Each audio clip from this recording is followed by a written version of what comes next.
Won't you just come my way? Come in. Baby, won't you just take your time? Hello everybody, how are you guys doing? Now in this video, I'm going to talk about my transphobic teacher. Okay, I did not know if I really wanted to do this video. Y'all gonna see I'm eating candy apples. Makes me happy. But I didn't know if I was gonna do this video because it was a lot to talk about, you know, and I was like, man, I don't want to expose nobody. But I feel like it's like a venting session for real. Cause I needed like to really talk to y'all about it. It's payback time. So yeah, let's talk about it, right? I told y'all that I'm in school and I'm currently going to school to be a social worker. So it's been stressful, okay? Going to school to be a social worker, just so much going on. It's like an entire process, right? So I'm going through the classes, trying to, you know, figure out things and all of that, right? So I'm in class one day. I have currently 2 teachers, right? Because I'm taking two classes right now. Both of them are like 4 credits, right? Okay. One teacher, I love her. She's so sweet. She's amazing. She's Hispanic. She's beautiful. You know, very like everything. You know, I be here to hear with her. You know, she's social work. I'm here. Social work. I'm here. You know, we right here, her and I. So I ain't tweaking. I ain't tripping. No nothing. I understand what she's saying in class. This other teacher now. Come on now, dog. Come on, man. This teacher right here, okay? This teacher right here takes me through it. I promise y'all. And I don't know what it is, but she just takes me through it. It's her perception, her thought process, she has a certain mindset, right? And I'm African, so tell me if I'm tripping, right? She told me, okay, so we was having a conversation about one time that she did something that I didn't like off this topic, Planned Parenthood, right? And she told me that she feels as though Planned Parenthood is targeting the African American community. She, not just me, told the whole class that. She feels as though that they are more so in black neighborhoods, in like they're targeting us, you know, us as black people. Because somehow, some way, she feels as though, you know, it's propaganda and, you know, Planned Parenthood is in different communities, and it should not be in black communities, you know, it should not be, and that's how she felt about it. Now, I was like, I don't see it as that. Like, I don't, you know, even if that is the case, I feel as though there are a lot of poverty-stricken people who have a lot of unplanned pregnancy, you know. Not saying because everybody gets exposed to sex now, everybody fucking, right? But it's a lot of, you know, African American people as us. It seems as though the poor environments is where are having the most abortions because they're not able to feed themselves, you know, let alone a child. So if they choose to do that, that's the reason why. Okay. My point in saying this is that she has a mindset of everybody's out to get black people type of persona, you know? Every time me and her have a conversation, and I think she said she's a Republican. I'm gonna come. Oh. But she has a certain mindset that everybody's, you know, coming to, you know, attack black people. And I don't want to go, it's a victim mentality. I don't want to go through, like, it's not even about the Planned Parenthood because you can feel how you feel about that. I don't want to get focused on that. She has a victim mentality that everybody is out to get black people. You know what I'm saying? And I don't necessarily like that.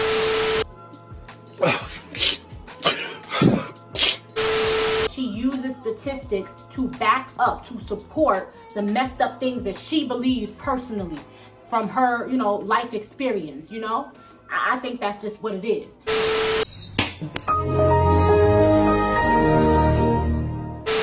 I think that that's how she is, and I can't fuck with that. I don't like that. I don't want to feel, I don't go through life feeling like I am a victim, that people are out to get me, that certain laws and certain things are put in place to, you know, mess with me and African American people in general.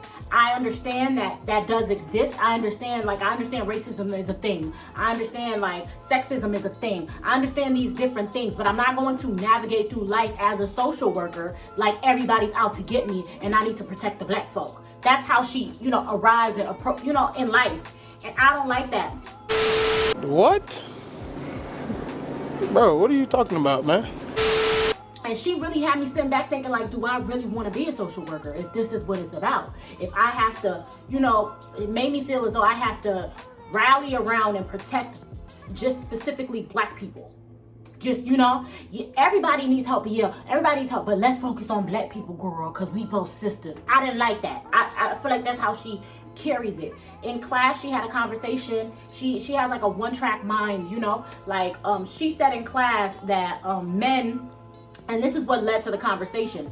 She feels as though men cheat physically and women cheat emotionally, and that women cannot cheat physically, and that men cannot cheat emotionally, right? And there was a male in class, and he said he does not agree, and he doesn't like that you're centering it, like making it one, especially as a teacher, alumni, as a social worker. You are telling us that we have, telling us that type of belief. We don't want to go like, people cheat because people cheat.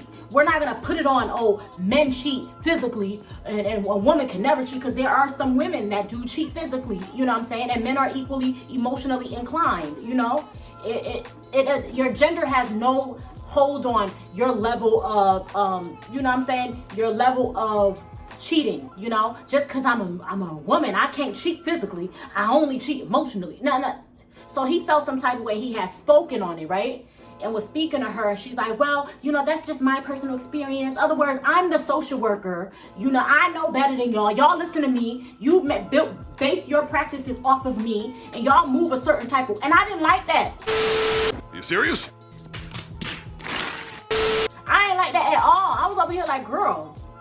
So here's the conversation where the transphobic, topic had came up, right? There was a trans female in our class, and she said, I think the conversation about men and women, it started a conversation about genders and, women do this and men do that. It started, that type of conversation. So a girl in our class, she happens to be an African-American girl, she spoke up. She said, well, and now this wasn't even the topic, but she said, I don't like it when trans women call me fish. I don't like it. I don't like it, right? Cool, right? Now, y'all already know, disclaimer, I have spoken on my channel that I used to have a problem with that as well, right? But when I had spoke with a trans woman and I really had a conversation and me and her really got into some things, I understood, okay? So the girl says she don't like it because she's a biological woman. She don't want nobody to be calling her no sis, nothing, no sis. Just because you got a sis on yours, then you got to add a sis on mine. No. That was her perspective, right? Ha! Gay! I say, because when she said that, I think it made it a negative environment, and I didn't like that.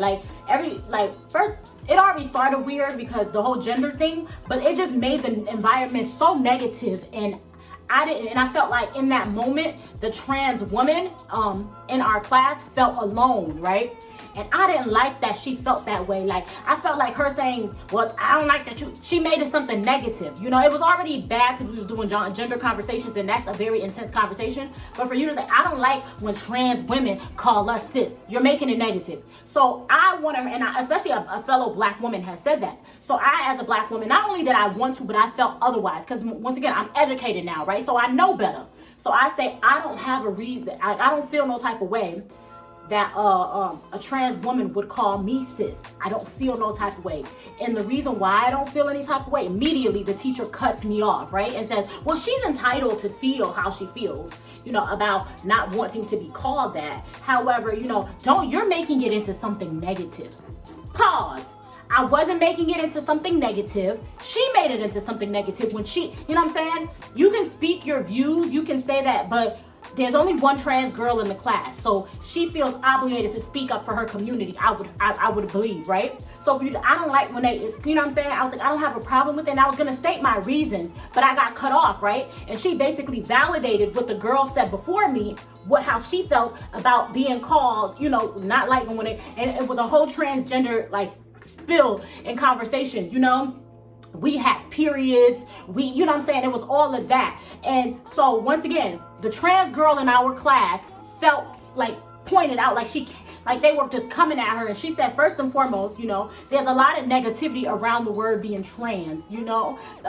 They told us that we could not exist, made it seem as though we were a danger, you know, to humanity, or man, I think evolution or something like that. They made it seem that we was a danger. She really spoke, you know, and she said she felt some type of way that girl had said that. She said, yes, you're being a woman, but if you want to call me a trans woman, then why can't I call you a cis woman? Because you and I both just be women?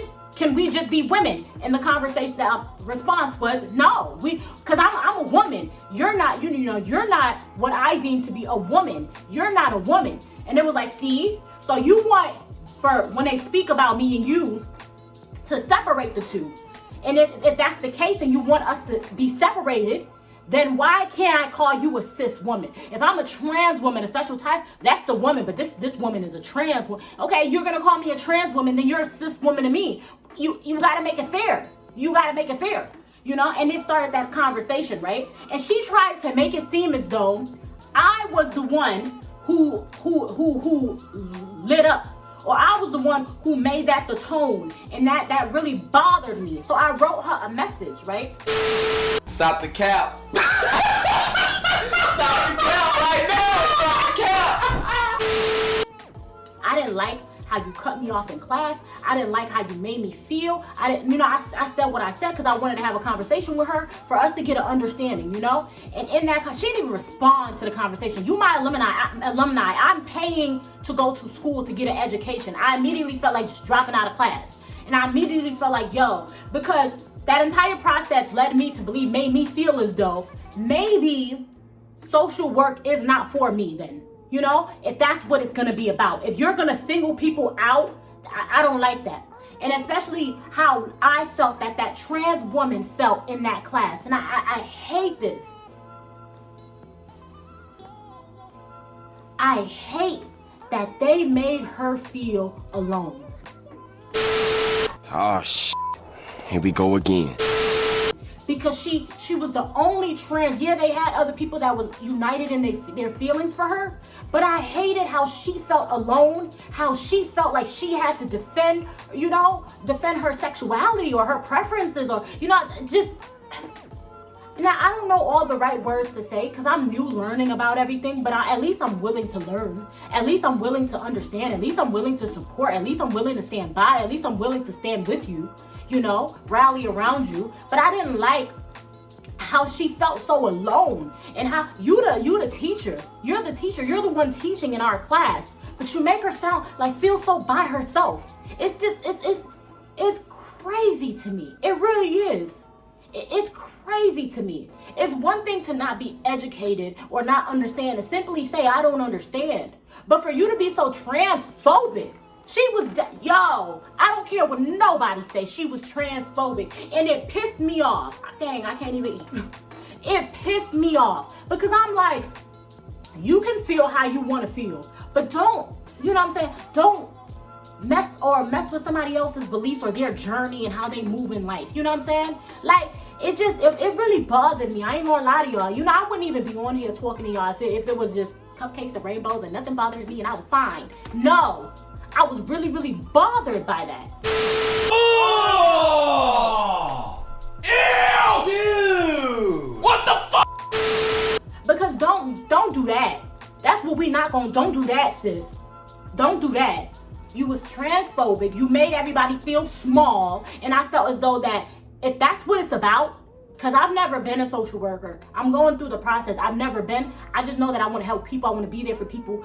And that's a part of the reason why I'm on YouTube. I want to be there for people, speak, talk about different things and just create a community of people based on love. Because even as a Christian, I feel as though it's not up to me to judge. They don't owe me nothing. I have no heaven or hell for them at all. So I'm not the one to deem what's right and what's wrong. You know what I'm saying? And for sure, we don't even have you met the person that wrote the Bible?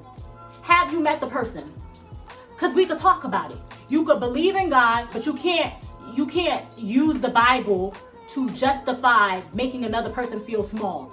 I want everybody to come to Christ. Everybody. And let him be the judge of what you got going on. Because my sins ain't clear. So I can't speak about the next person and talk about, oh, you doing this and you, as if your sin is a little, you know what I'm saying? As far as your sins is worse than mine because you chose to sleep with this person or you're interested in this person. I ain't got no business and that's not for me to say. Do me a favor, please. Get out of here. Get out of here, man. Shit, I'm saying. At all. I just feel like everybody should be connected to God. However you get there, whatever you do in your personal life, it's not up to me. I don't hold no heaven or hell for you. This is like that teacher just really, and the only reason I haven't dropped out, because I'm still in the class. Only reason I haven't dropped out is because I'm like, yo, we only got like 2 more weeks. 2 more weeks. Fight through it. 2 more weeks, it's gonna be over. 2 more weeks, you ain't gonna have to see her. 2 more weeks, it's just 2 more weeks. So I'm like, I'm gonna thug it out for 2 more weeks. But y'all, when I tell you, it's been complicated. It's been a struggle, but you know what? I'm making it, y'all. Good job. But I had to come up on here and vent because I feel like I wouldn't be me if I didn't speak about how I felt in this situation. Like I had to talk to somebody, y'all. I be feeling like I'm all by myself, y'all. I had to talk to somebody, and so I'm here talking to y'all. That stuff pissed me off, and it hurt my feelings because I don't ever want nobody to feel alone. That's how the S word starts happening. People start because of that. That's how it starts happening. Because when people feel alone and people feel like they by themselves and they don't got nobody that's gonna speak up for them, they don't want to be here. And I'm not gonna make anybody feel like that ever. And that's how I feel like that teacher made it and gave approval. And then try to make it like I was the one who set the environment. Girl, bye. I'm never ever scheduling her for any of my future classes. If I see her in any class, I'm going past her. I don't care. I don't care, because you're not going to tell me my journey and how I'm true. You're not doing that. No, hell no. So if that's how she wants to move and live and that's you. I'm not doing it. But that's the story about my transphobic teacher. I love y'all. Bye-bye.